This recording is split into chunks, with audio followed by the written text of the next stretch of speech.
नमस्कार, मी साक्षी अनासने. Yes Marathi news मध्ये आपलं स्वागत. आता पाहूया एक स्पेशल रिपोर्ट.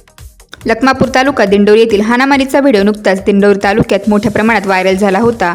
त्या संदर्भात आपण वणी पोलीस स्टेशनचे सहाय्यक निरीक्षक सुनील पाटील यांच्याशी संवाद साधलेला होता. परंतु जखमीदारांच्या म्हणण्यानुसार पोलिसांनी अजूनपर्यंत जखमींची विचारपूस किंवा जबाब घेतलेले नाही.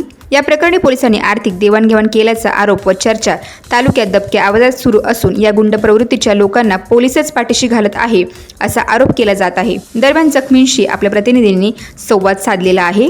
ते म्हणाले की आमचं आहे ना काय म्हणजे त्या दिवसाला काहीच हे नाही, तरी पण त्यांनी कारण काढून घरी येऊन शिवीगाळ केली. आणि मग आम्ही ते ऐकल्यानंतर त्यांनी नाव घेतलं होतं की माझ्या मिस्टरांचा आवाला आता आपण डायरेक्ट मारूनच टाकायचं, असं गाडी खाली दाबू असं म्हणत होते. तेवढं माझ्या मुलाने ऐकल्यानंतर आम्ही लगेच त्यांना सांगण्यासाठी पुढे निघाल्यावर त्यांनी असं हे केलं की रस्त्यात आम्हाला अडवलं. तिथे पण माझ्या मुलाला मला तेवढं करून पण आम्ही हे त्यांना डावलून पुढे गेलो. ते लगेच आमच्या मागे पुढे गावाकडे आले आणि त्यांनी तिथं माझ्या मिस्टरांची गाडी अडवली आणि हल्ला चालू केला. त्या हल्ल्यामध्ये मी पण सोडव करत होती, माझे दीर पण सोडव करत होते, तरी पण त्यांनी तो हल्ला थांबवला नाही. दगडफेक, काठीने मारणे, चाकूचा वार, माझ्या तर छातीवरच तो बसला होता आणि लाथा वगैरे मारत होता. असं करत त्यांनी खूप मारलं आणि मग माझ्या डोक्याच्या पण लागलं, माझ्या गळ्यामधली पोत पण गेली. त्यांनी आमच्या गाडीवर दगडफेक केल्यामुळे पूर्ण काचा वगैरे फोडले आहे. असं करत त्यांना गावची लोक पण मदत करत होती, पण ते तेवढ्यांना पण ऐकत नव्हते. पूर्ण गर्दी होती, कारण त्या दिवशी आमच्या गावातला बाजार होता, त्यामुळे पूर्ण गर्दी होती. एवढं सगळं लोकांनी पण बघितलेलं आहे. असं तरी पण आता आमच्या जीवाला एवढा धोका आहे की आमचे मुलं म्हणजे बाहेर काढणे किंवा आम्ही स्त्रियांनी बाहेर निघावं की नाही ते धमकी देत आहे. तुमच्या बायकांना आम्ही असं उभं. आज विधानसभेचे उपाध्यक्ष, दिंडोरी पेठ विधानसभेचे आमदार माननीय नरहरी झिरवाळ यांचा वाढदिवस. मागील 10 वर्षात दिंडोरी पेठ विधानसभा मतदारसंघात आमूलाग्र बदल घडले.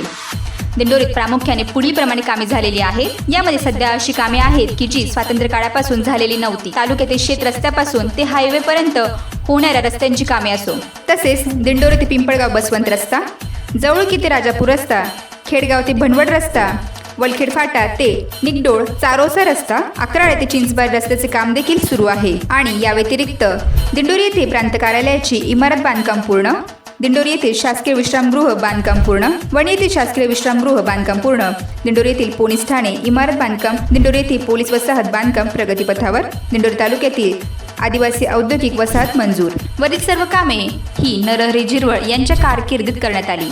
अतिशय स्मितभाषी, प्रेमळ आणि सर्वसामान्यांना हवाहवासा वाटणारा नेता म्हणजे दिंडोरी पेठ विधानसभा मतदारसंघाचे आमदार नरहरी झिरवाळ.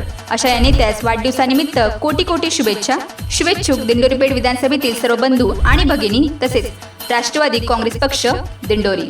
त्यामुळे आता आम्हाला भीती वाटते की आम्ही घराच्या बाहेर निघायचं की नाही. आमचे माणसं काही प्रत्येक वेळेस आमच्या सोबत उभे राहतीलच असं होऊ शकत नाही, कारण आम्ही शेतकरी आहे आणि आमचा वाद त्या दिवसाला कशावरूनच झाले नाही. त्यांनी फक्त एवढंच कारण काढलं की माझे मिस्टर शेतामध्ये ज्या बायका आलेल्या होत्या त्यांना घरी म्हणजे त्यांच्या घरी सोडवायला म्हणजे गावामध्ये गेले, तर त्यांनी असा वाद काढला की यांनी मला कट मारला. पण ते बोलता की मी सरळ, त्या बाया पण सांगता की काहीच केलेलं नाही भाऊंनी, आम्ही सरळ गेलो. तरी पण त्यांनी तेवढा वाद करून आणि घरी येऊन चाकू, हत्यारं वगैरे घेऊन ते आम्ही बघितल्यानंतर आम्ही घराच्या बाहेर पडलो.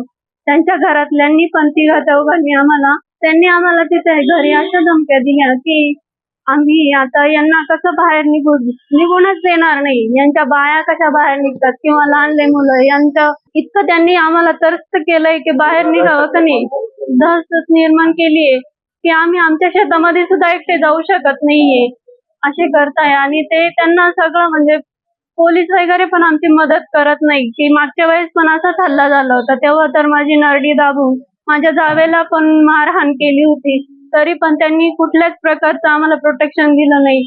अशी पोलिसांकडून कुठल्याच प्रकारची घटना झाल्या, पण आम्ही पोलीस स्टेशन पर्यंत गेलो. ते कंप्लेंट सुद्धा लिहून घेतलेली नव्हती तेव्हा पण,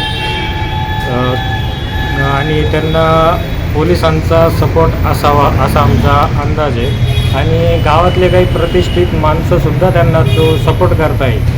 ह्या गुन्हेगारी वृत्तीच्या माणसांना जर असे गावातले प्रतिष्ठित व्यक्ती जर पाठीशी घालत असतील तर विचार करण्याजोगी गोष्ट आहे. सर्व गुन्हेगार अशाच पद्धतीने जर गुन्हे करून जर त्यांच्या आड लपत असतील तर मग सामान्य जनतेने जगायचं कसं? मी वैशाली सतीश राजदेव.